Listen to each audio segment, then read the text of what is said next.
Good morning, everybody. Welcome to Coffee Talk. Coffee Talk is brought to you by the International Dance Entrepreneurs Association, also known as IDEA.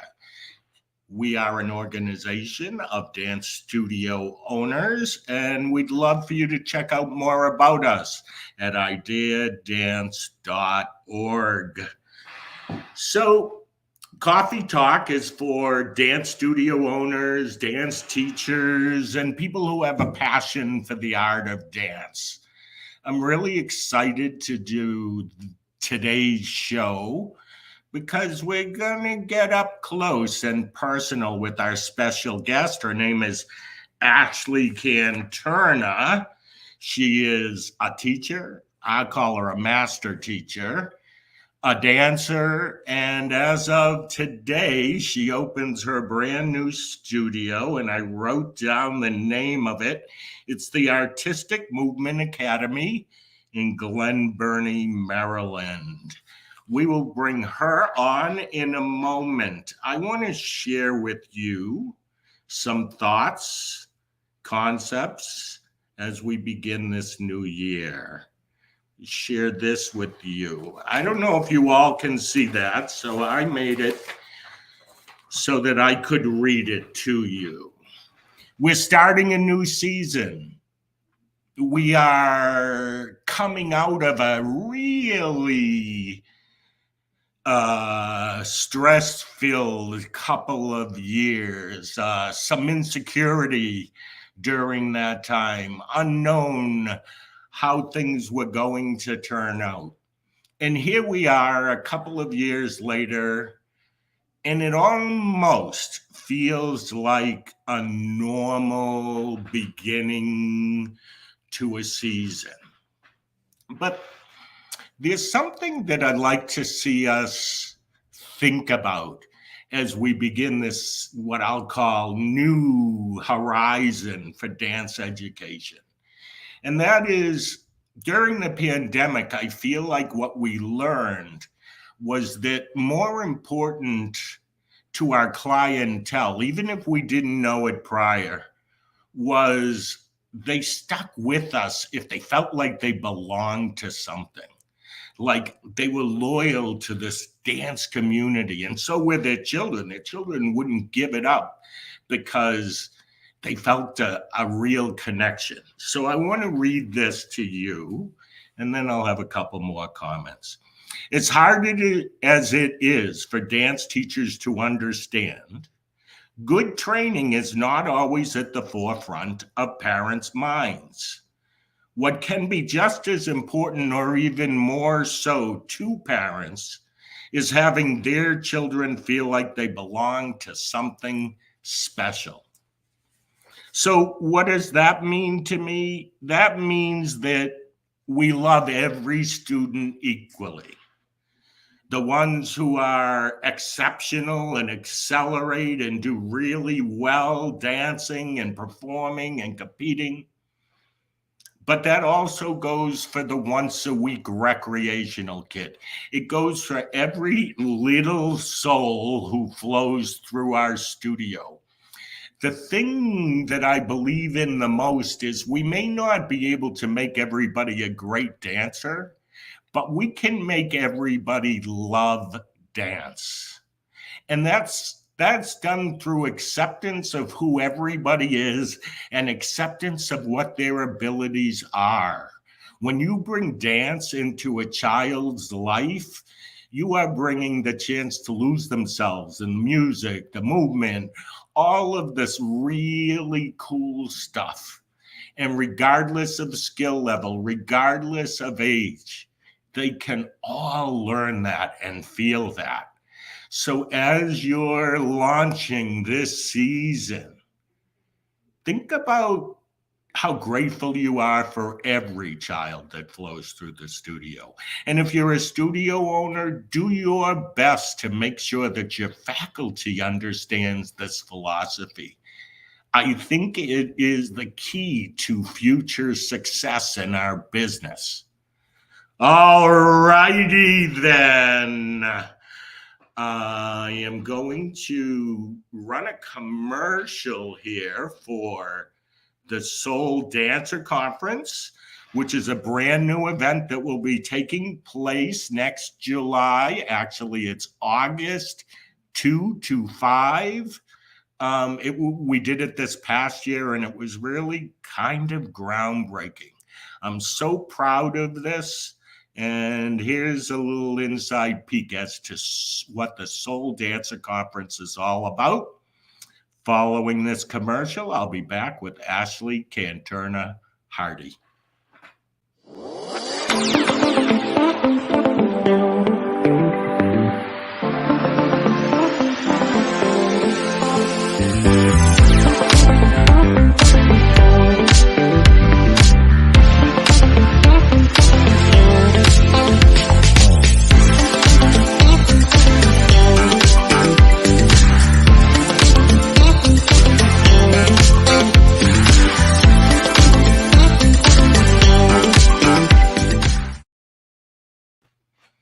And we are back. Let me get rid of that. Two jigger here. Welcome, Ashley Canturna Hardy. How are you today, my friend? I'm doing great. How are you? I am excellent. Awesome. Thank you for being with us, and especially as you are about to, this is opening day for your new dance studio, yes? It is today. What does that feel like, my friend? It sounds silly, but it kind of feels surreal at this point because it's something that I have wanted for so long, and it feels right. I have really? Yes. And are you like ready to take on the ownership side of this? You're on top of it and excited about that? I am. And my husband is also a part of the business. So he is taking care of a lot of things as well. So it's really awesome teamwork, actually. That's shockingly brought us even closer together, which is cool because I was hoping that when we decided to do this, it would be all in or just not, because I wanted to make sure that it was right for the whole family, and the timing just seemed right for all of us. So yeah, we're ready to take it on. Very cool. Very cool. So Ashley, for those who may be watching today who don't know your dance background or your history, share with us some things about Ashley Canturna Hardy. Yes. So I started dancing like a lot of little toddlers do. I followed my sister, who is 3 years older than me. So I was only 2 at the time, and you were supposed to be 3 to dance, and I wouldn't stop going into the room that she was dancing in. So the teacher said to my mom, she seems to be listening to us. Let's just let her try. So I really truly never stopped then. I know it sounds so silly. I feel like everybody says that, but the truth is that I wouldn't try anything else. Like, my parents tried to get me to try it. I refused. So I've truly been a dancer since the beginning. And when I got more serious about it, I obviously each year picked up more and more dancing, and I was in the competitive dance world throughout my young childhood. And when I was 13, I auditioned for the Kirov Academy of Ballet in Washington, D.C. And I actually got a full scholarship, which was kind of crazy at the time. And my sister also got a full scholarship. So my parents were like, we really can't turn this down at this point. And it was something we really wanted. So I began my training in the classical ballet world. And that was crazy because it was truly like 6 hours a day of just ballet, Monday through Saturday. So we had Sundays off. But I always loved every genre of dance. So I actually continued to take tap and jazz at the studio that I actually just purchased. So I stayed in the competitive world, but was kind of straddling between the professional ballet world and the competitive world. So I trained at the Kirov Academy for my high school years.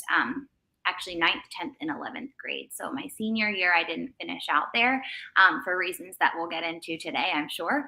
But I actually stayed involved in the ballet world. My senior year, I ended up going to another international ballet competition, which was really awesome with one of my friends that so left at the same time that I did. And at that point, I had a large decision to make whether I was going to go try to dance in a professional ballet company or where I was going to go. And I ended up having a really, really bad injury to my ankle. And during that time was teaching in the area that I grew up in, Maryland. And it's like one of those things where people say like everything happens for a reason. And I'm telling you, like the way I felt when I began teaching, I knew that that was what I was supposed to do. And I had a lot of things, even, in the mental health field that I thought, this was the avenue I should go because I felt that I could help kids and not just as dancers, but as a person as well. So all of that training and everything I did leading up to that, I did dance professionally. I toured with several shows and I did a lot of professional galas and danced in different, several countries and around, the United States. But then what I wanted to end up doing was teaching for a lot of reasons. So that's kind of my history there. Okay, and I'll add to your history or your bio that you're a mom of 4. Yes. And tell us the age range of your kids. So we're about to go into I have lots of birthdays coming up. So this month, I have a birthday for my son, but I have an 11-year-old daughter. She's almost 12. I have an 8-year-old son who's almost 9. I have a 4-year-old son that's almost 5. And then I have an 18-month-old son. So how cool is that? The best. The best. Good for you. Thank you. So, Ashley, I admire this point. You've talked to me a couple of times about growing up in the ballet world and eating disorders and the pressure. And I got to be honest and say that I admire the fact that you're open to talk about this. But what I admire even more is you want to talk about this because you want to help other kids. And let me add to that, other dancers. The fact that you made the choice to be a teacher, you know that this, what we're going to talk about today, which wasn't a great experience for you, will make you a much better teacher. And that's a point I want to make for all of our viewers, you and myself, is that in life, sometimes we go through struggles or things that we don't understand. And it's not easy, and sometimes we wish they never happened, but they have an effect on our lives that usually make us better people. The truth is that I wouldn't want other people to go through the struggles I went through, but I wouldn't change any of it because I'm 100% sure that I am the person I am, the mom that I am, the teacher that I am, the wife that I am, like everything that I am because of that. And it was a really dark, hard time. The pressure, like you saying the word just pressure, that is truly what it boiled down to. And I've always been I wasn't sure that was the right word to use. Glad it worked. Okay. It is the right word. And I feel like even if sometimes teachers don't realize they're putting that pressure, I don't think that any teacher intentionally sought out to make me feel the way that I felt, but it was just kind of like this is what's expected. This is how you do it. The end, and it was too much for a 13, 14-year-old anyone. I wouldn't want to deal with it now to deal with. So, but I don't regret a second of the struggles I had because I've already had to use so much of my knowledge to help students that I've had, parents that I've had, trying to help a parent understand how to maybe deal with this situation. I'm not a doctor. I can't fix it. I can't, but the way that I can go about helping other parents and kids has been, honestly, I wouldn't be who I am without what I went through in this dance world. And I wouldn't have chosen the path maybe right away that I did, because the truth is not to say like, oh, I was so great, but like I could have done a lot of what I wanted to do professionally. I had the ability to, I had the resume to, I had the opportunities to, I had the connections to. But for me, it boiled down to knowing that it wasn't going to be the best avenue for my mental health, and knowing that I maybe wasn't channeling what I went through in the right direction right after coming back from really trying to heal from what I had gone through. Then I used that to help others, I felt like. Okay. I have a bunch of questions, but before I start that, those of you that are watching, post in the comments, let us know where you're from. If during this conversation you have any questions, feel free to post them in the comments and we'll bring them up. So, Ashley, at what points did you feel like things started to go wrong for you when it came to dance and the eating disorder beginning or coming about, being born?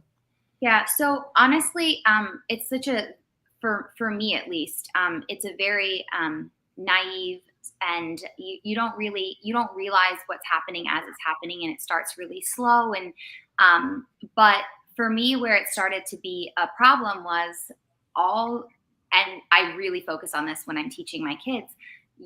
When you go through puberty, your body is going to change regardless. So it's a normal part of life, and it's a normal process.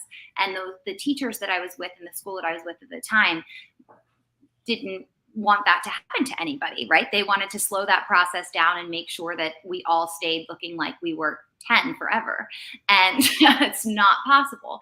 So for me, it started when, the comments that were made, the pressure that was put on, What's an example of a comment, just out of so, curiosity, yeah, because I yeah. think we So can learn.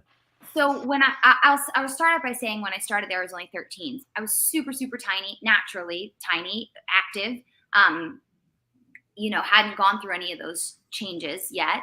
And when that began later, as I was there my second and third year, the comments would start with like, okay, now we have a 2-week break. It's going to be, a 2-week break. I don't want you eating during that break. I need you coming back. I need you coming back 10 pounds thinner. You understand, right? You have casting coming up when we come back. If you want to be cast as Capelia in the show, you will come back 10 pounds thinner. At 14, I put my trust in those people, and I had a very strong home life, very strong family life. But when it came to that, I kind of kept that inside. Like, I was never secretive. I was homeschooled, super close to my parents. But when it came to that, I wanted so badly to remain Capelia or the sugar plum fairy or whatever, that it was understood. It was like an understanding, like, this is what you do. And you come back at an age that you're growing so much as, you're growing so much as a person, and you come back and you walk in and they say, you look so much better. Awesome. Casting will be up this week. And you're like, I did it. Great. Like, and so it's positive reinforcement for something that's actually super unhealthy. And then it's like, all right, so what next? What next? And those comments came all the time. It was, we have a break. You're not going to eat that yogurt on break. You can have a grapefruit, and at 5 o'clock, that's it for the day. Like, no more food. And it's like, these are the things that are being said day after day after day. It becomes normal to you. Like, it became a normal thing to me. Like, isn't that what everybody thinks? Like, but now I look back and there's so much more than that, obviously, but those are just examples of things that, I know for me, my students, they really do look up to me. I know that if I said these things to some of these kids, I can see them taking it in and wanting to do what I'm telling them to do. Like, it's a huge, what is the word I'm looking for? You hold It's the bottom line is children want to please the adults in their lives. For sure, 100%. And so, I don't take it lightly with the kids ever, because even I don't even want to comment on anything that they look like, nothing. Because it's just something that I don't think Is that your philosophy as a teacher? well, Do you ever find yourself encouraging somebody about weight, or do you just leave it out of the equation? I try not to at all, because in in their minds, if I am saying, "Oh my gosh, you look great. Wow, what have you been doing?" Or you look really awesome after, I see them in summer and some of them have grown and are, maybe more fit or whatever. They think that before they didn't look okay, so they need to stay exactly how they are now or get thinner. They are rewarded they've gotten attention from their teacher that they didn't get before. Um, they are going to for sure try to continue with that. And if I don't keep encouraging that, I feel as though, they're going to try even harder to get noticed. So I try to not ever say anything that comes to their bodies, because the truth is, like, I'm 37 now. I've had 4 children, and I know how to take care of myself to look the way that I do now. I'm not going to try to get thinner than I am right now.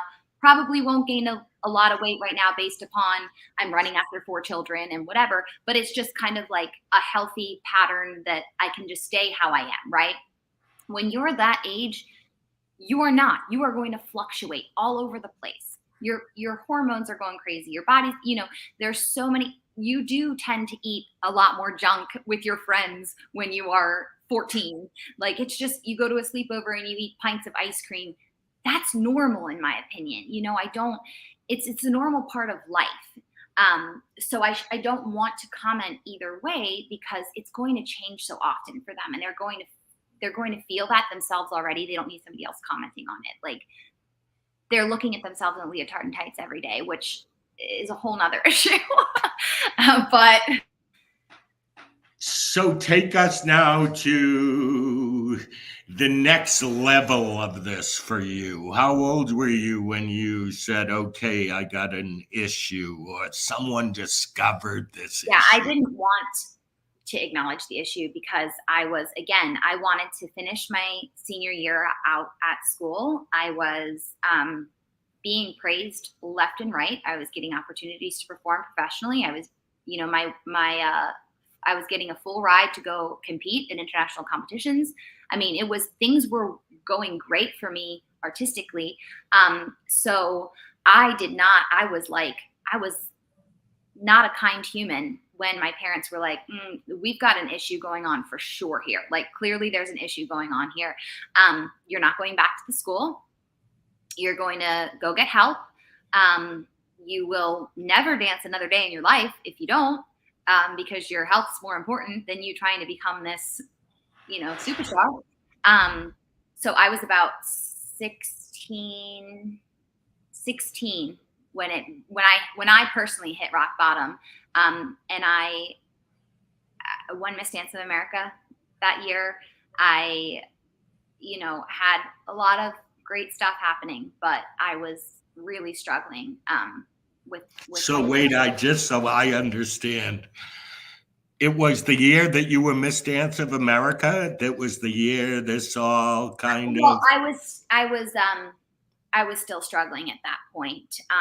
So the year between when I won and when I went back the following year was like a new Ashley, because I had gotten the help that I needed in between that, which was really cool, because the experience for me as a whole was like, I felt like a normal person, which I hadn't felt like in so many years.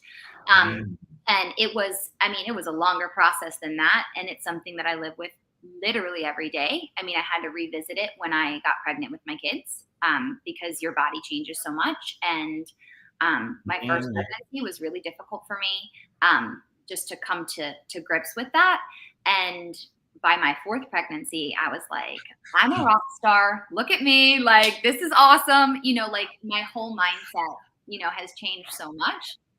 So I feel like I've kept growing through the recovery process, because just because you aren't acting on symptoms doesn't mean that you're mentally, not dealing with something. And I think that's the thing, like with my students, even if they go down the tiniest little slide, like I try to to really, really catch it right away, because it's something that is easy to fall down, and it's so hard to pick yourself back up. It takes a lot of help to get there. Okay, so that year that your life changed for the better, what kind of decisions were you making at that time that Um, Gosh, it was hard. It was honestly one of the most difficult points in my life, and it wasn't because of what I was going through. It was because of what everybody else was saying. And I've always been a people pleaser, which is how I got myself into the situation to begin what with. were they saying? So the talk wasn't about my issue that I was going through. The talk was about that, how am I not how am I not moving to New York to perform? How am I not going to audition for all of these ballet companies when you have just come out of a school on a full scholarship for 3 years? You just won an international medal. Like, what are you doing? You're wasting everything. You've wasted your talent. You've wasted that you gave up your whole life for this. And it was so hard for me, because I was listening to that going, oh my gosh, they have got to be right. They've got to be right, because I can do it. Like, I can accomplish this. I do have people calling me to do this. I do have people calling me to do that. I don't want to do it though, because I struggled because I loved performing. Like, I wanted to perform, but I also knew that I really wanted to teach, and I wanted to make a difference. There was a time where I was like, I'm just going to stop, and I'm going to go to school for psychology, and I'm going to become, a therapist for kids dealing with eating disorders. Like, I was like full in, like, I want to help kids not go through this again. And I was like, I want to do that at a ballet school or at a dance school where these kids can actually get the help that they need. Not that it would probably be welcome, some places, but, so it was hard for So me. everybody else felt like they knew what was right for you. Correct. And that caused you to question yourself, It I'm just assuming. caused me so much anxiety with feeling like I was letting everyone down. There was a time where I even felt like I was letting my parents down, which they weren't. They were not dance parents like that. They were awesome, but I felt like, oh my God, they literally gave up so much, sacrificed so much so that we could do what we needed to do or wanted to do. And they took us everywhere, and they literally did so much that I was like, oh my gosh, they just did that for 17, 18 years. And I'm like, I'm not going to go try to be a professional dancer. And I did little things here and there, like I said, and accomplished a lot as a dancer, but it just wasn't where my life was going. It wasn't where I was being led. And I have a lot of faith in all of that. Like, all of the everything happens for a reason. I know it sounds so silly, but I actually really believe in that. But I had a really hard time at that point, feeling like I was just wasting what I had, or letting lots of people down, people that had trained me, people that had helped me, people, like everything like that. It felt How'd you get over that? What gave you the confidence to say, I'm not going to say that you word, know yeah, exactly. The thing screw is, them all. yeah, the thing is that I've become much stronger woman, as I got older. But I did realize I was good at it. Like, I did think, like, Good at teaching. yeah, and I did think that, like, it does take, I feel like, a special quality to really put your entire self into that, and really kind of give all you can to these students, and not for yourself. That's the thing. Like, I don't do it so that I can say, like, my student won first place, like, or whatever. Like, it's literally for them. Like, when my student, like, I had a student at 13. He's a principal dancer right now with Boston Ballet, Derek Dunn. He's incredible. He's one of the greats right now. Okay. I know him. I remember seeing him as a young Yeah. dancer. So I trained him from the time he was 8 until he was 14, and he knew he was going to be a professional dancer. Everyone that saw him knew, and I was like, all right, yes, you need to go to a full-time 6-day-a-week school. I wasn't going to keep him and hold him back from where he needed to be. I know I'm a good teacher. I know I helped get him where he was. I still did choreography for him, but I was able to say, look, you need to go here. This is what's best for you. So I always did it for them. Like, I felt invested for the kids, not just for myself. Like, I knew I could teach. I knew I was doing a good job, but like, I feel like it's why you do it. Why do you do it is how you get your reward from that, I feel like.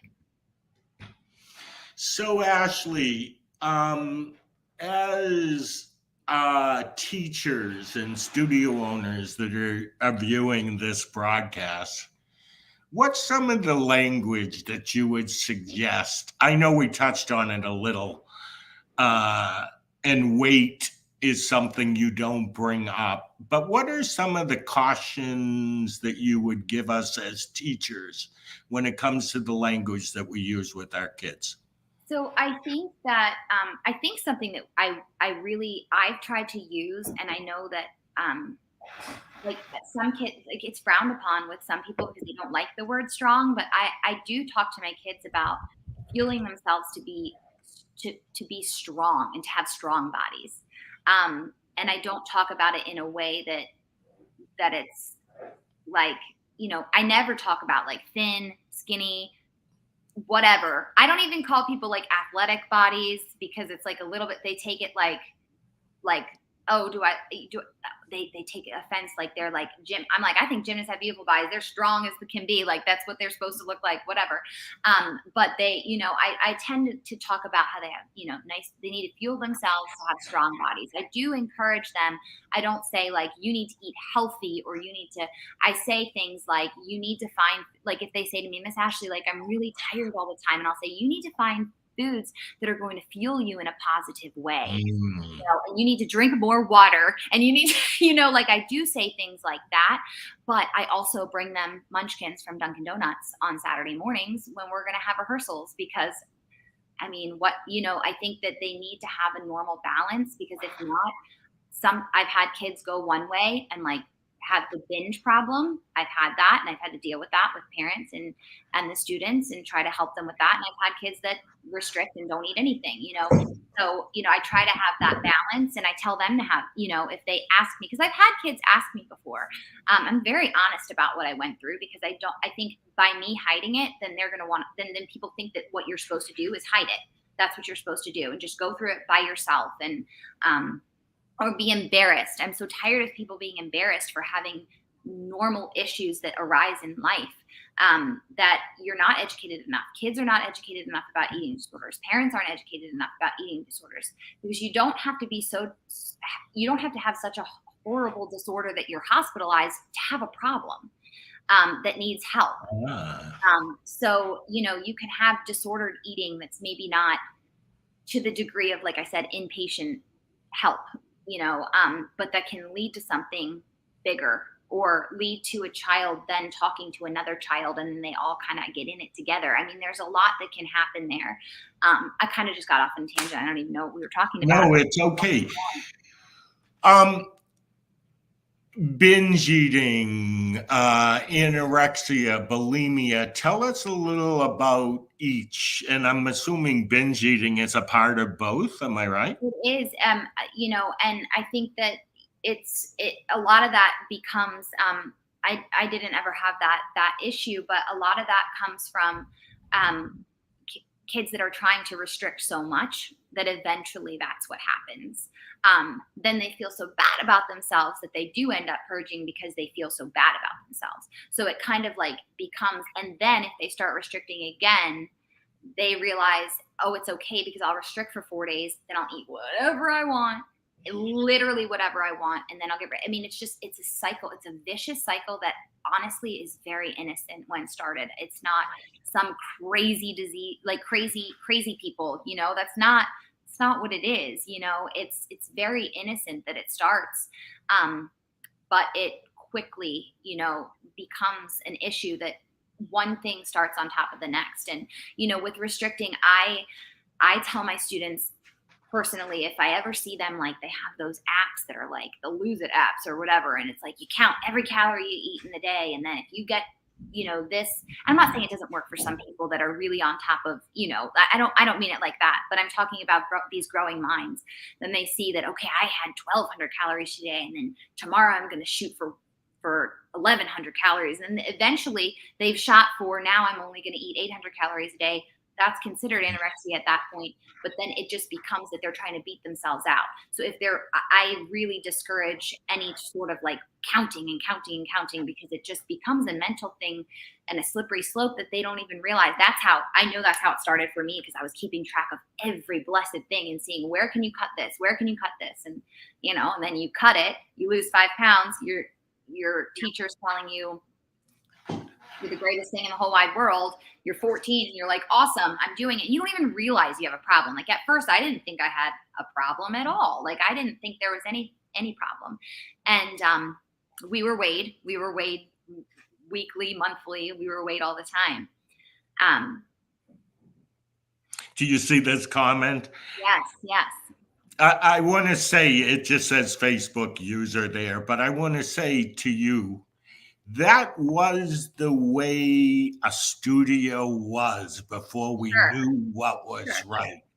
There's an expression out there. You can't get mad at yourself for not knowing what you didn't know. Sure.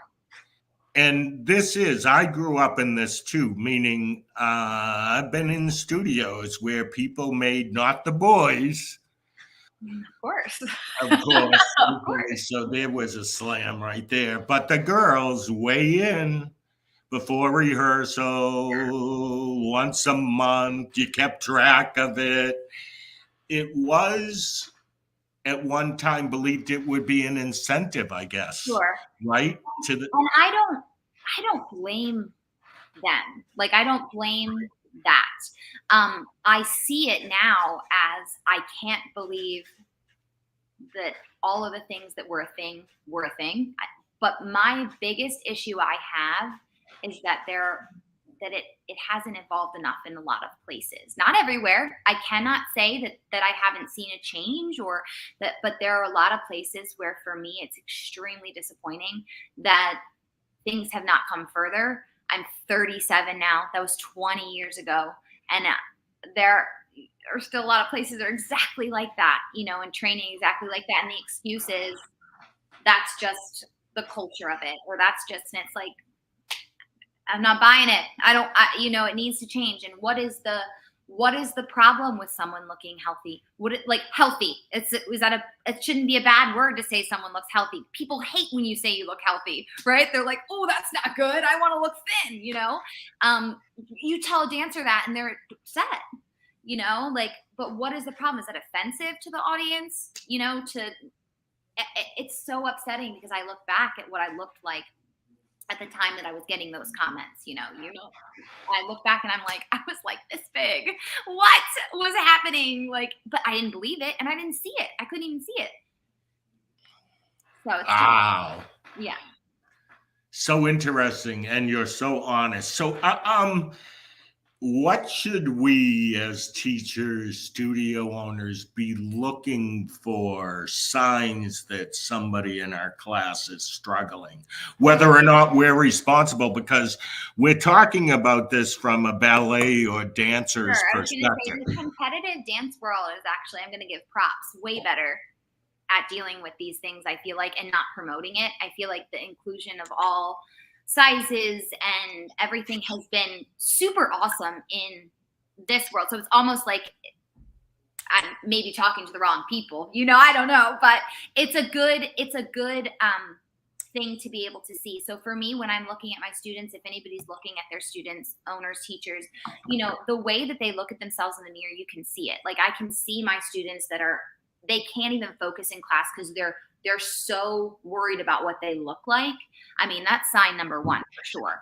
Their talk between each other, like, it's not our job, yes, to like eavesdrop on all the kids, but we hear lots of things when we're in there, so the way they're talking, that I had a group at one point that was just so obsessed with watching whatever, I don't know, it was a TikTok or something with somebody who was going to, lose weight, tone up, and get their perfect thigh gap or whatever, right? Something ridiculous. I don't know.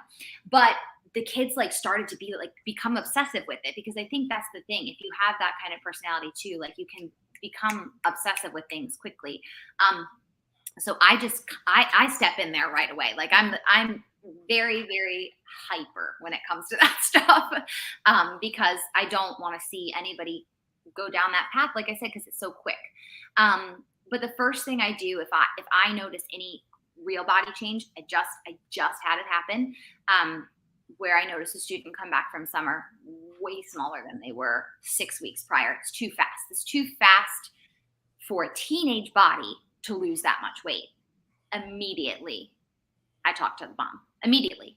Like I don't wait. I don't waste time, because maybe. And what do you say to the mom? I'm sorry, I just want to. No, not at all. That's why I'm honest. I don't think that there's anything to hide with this stuff, because I think it's only just we're trying to help people.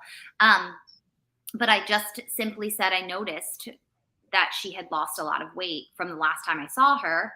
I knew everybody had COVID and stuff like that, like it could be normal, but I just wanted to let her know that I felt that it was a big change from what I had seen before. And for me, that was a little bit alarming, because it's not normally that quick when somebody is trying to, shape up or whatever. And that's okay. Teenagers are going to want to do that and get healthier and whatever. And there is a good way to do it. And it's not always a problem, but I just wanted to let her know what I noticed seemed a little bit off for the last however many years I've had this kid. And I mean, she was super receptive to it and said that she would, talk to her daughter and whatnot, but I can't not say something. I just can't. I can't when it comes to that, because I feel like that is my responsibility, because sometimes when you're with somebody every day, you don't even notice. Like, I think that's how that goes. Like, an outsider notices before someone in your own home, always, because it's just, we don't see them as much. Like, I see them a lot, but I'm telling you, 6 weeks, that's too fast. To have just like tried to get healthy, like for a kid that was already not bigger, I know that you feel it's your responsibility, and I admire that. What would you say to the teacher who's a little bit afraid of what a parent's reaction might be? So for me, the pros outweigh the cons at that point. I don't think you would lose a student over it, and if you did, you'd be glad to have at least maybe helped somebody from something that in the end could literally be deadly. Like, I know that sounds probably pretty dramatic to anybody that is not really educated on the disorder, but it is like the number 2 leading cause of death in women. It is really high up on it's a very, very scary and dangerous disorder. And the thing is that the reason, it's so funny to me that you keep saying that I'm so open about it, but like, I just feel like if you have the ability to help someone else not go through something that was hard for you, like, I don't see why I shouldn't be, right? I was embarrassed for a while when I was younger, and I didn't want to say anything, and but it's like, when you actually get that you're a human. I'm a good person, like, or at least I think I am. You have my vote on that as well. I think you are. But it's like, I shouldn't be ashamed or embarrassed that I made poor, I say poor choices, but that led me, like, very innocent choices that led me to have an issue that in the end led me to be a better person, a better teacher, a better mother, everything else that, I mean, why should I be embarrassed?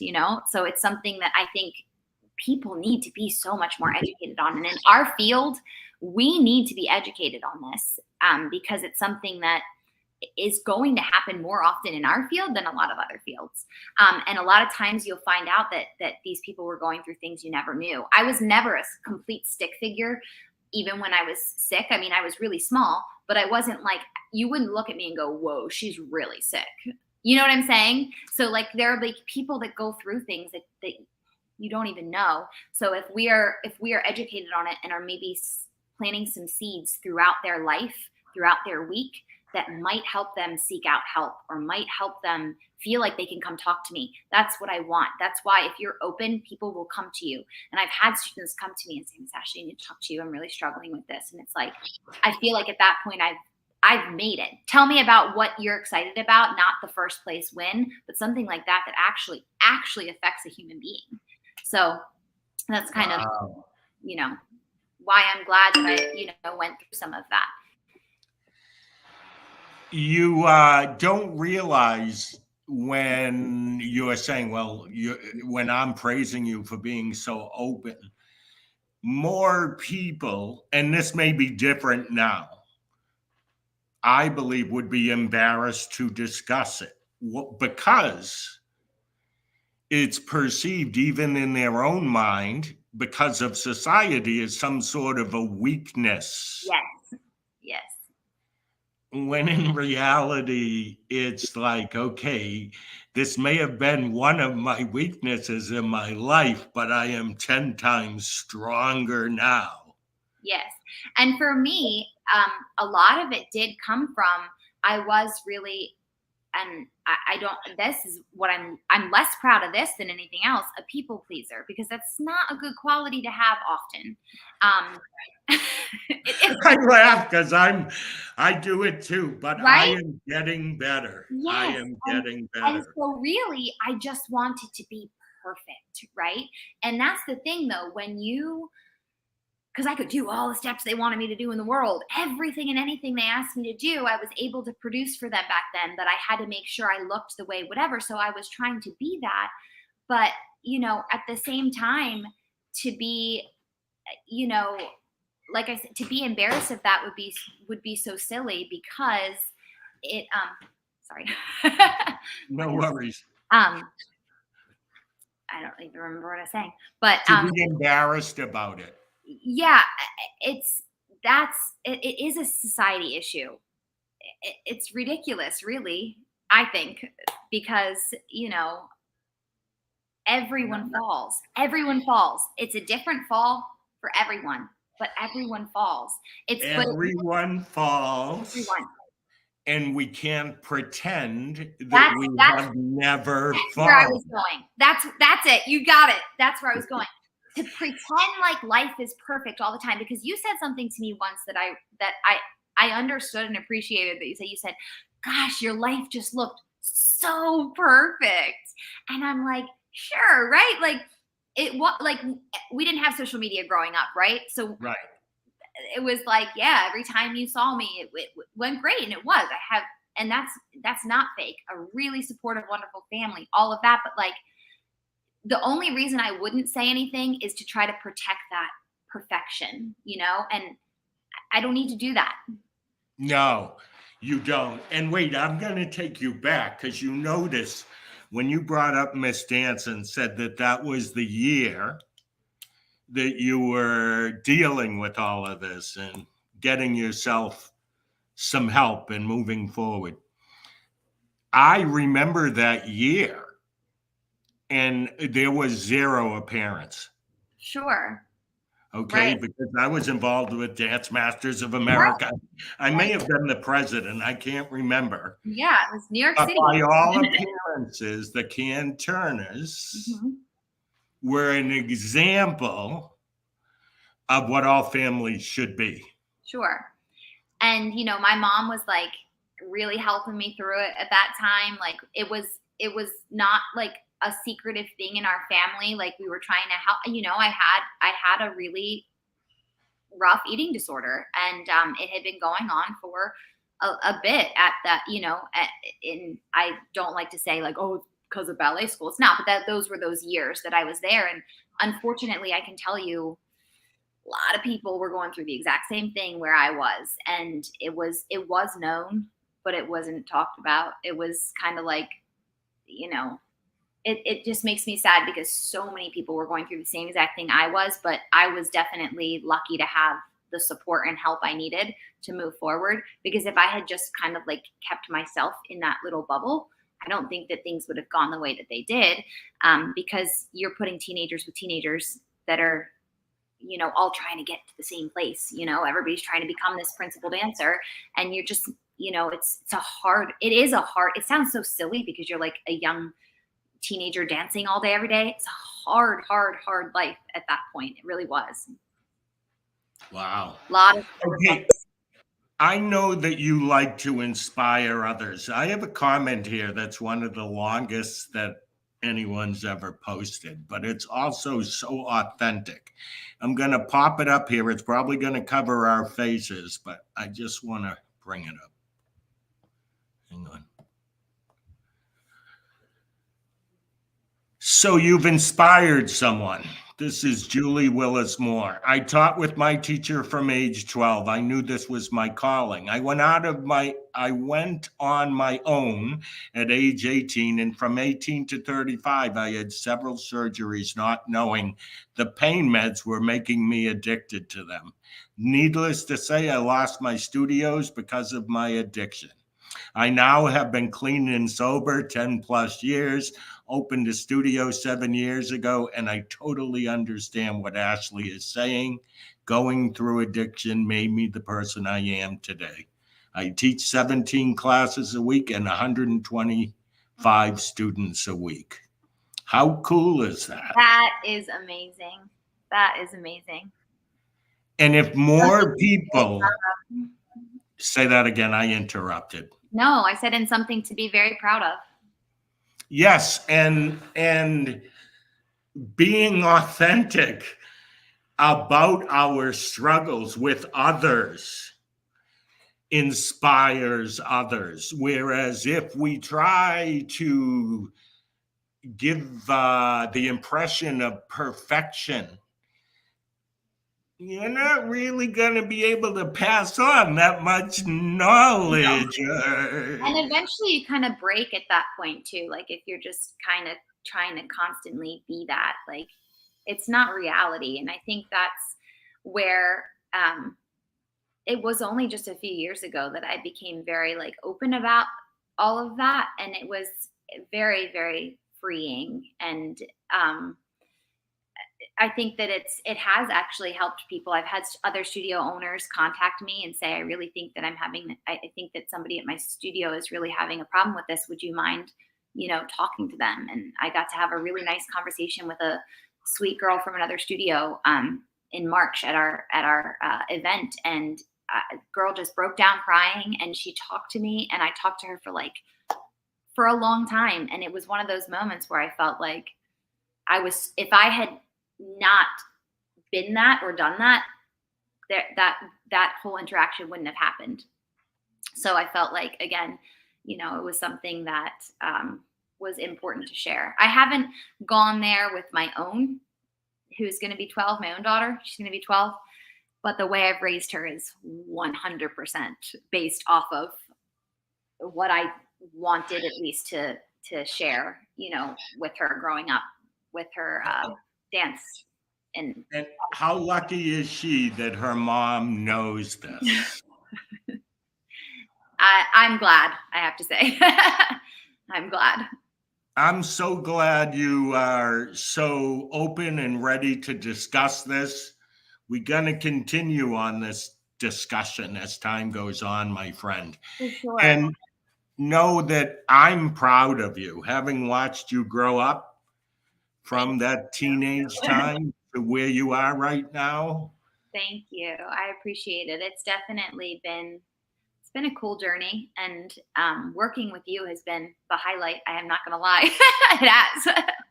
Well, I appreciate that. That flattery will get you everywhere, my friend. Well, it's the truth. I'm not lying. Thank you. And let's not keep quiet about this issue. Let us, as teachers, studio owners, mentors, encourage kids to be who they are. And there's one point that I think is important to make. If it bothers you that a child is heavy in your choreography, that's an issue that you must deal with. It has nothing to do with the girl. Can I add one thing? Yes. I wish I brought it up earlier. And but I just want to add that so one important thing. because it is an issue. It's the teacher, the choreographer feeling uncomfortable. Yes. Go ahead, Ashley. I had a student last year that when I announced the Nutcracker, I announced her as the coffee, and you wear like a two-piece type outfit, and she's sitting there crying. And afterwards she came up to me and she hugged me so tight, and she said, I never thought that you would pick me in a million years. I never thought anybody would pick me for that because I don't look right for that. And I looked at her and I was like, you deserve the role. Why what do you think would stop me from giving you this? And we did. We had to make a different costume. Only we made the same type of costume, but she needed a different costume. Why wouldn't we? Why would I keep that opportunity from this child who deserved it? And clearly, I mean, she broke down because it was one of those things where she truly couldn't believe that because she was a little bit bigger, that anybody would give her that opportunity. And it was an amazing feeling to see her like understand that she got it because she deserved it. That was it. Like that was why she got it. And that acceptance of her, rather than her feeling any sense of rejection or misunderstanding why she wasn't cast, Right. that's going to last her whole life. Like you did something right there that this child will never forget. And that's our responsibility. It would have been on me. Like you said, it would have been a me issue if I didn't give it to her, because that is who deserved to get that role. Right. So, right. Yeah. Okay, we could go on about this. I'm going to end it. Thank you all for being with us. Have a great day, and we'll see you in 2 weeks for the next Coffee Talk. Thank you. Thank you, Ashley.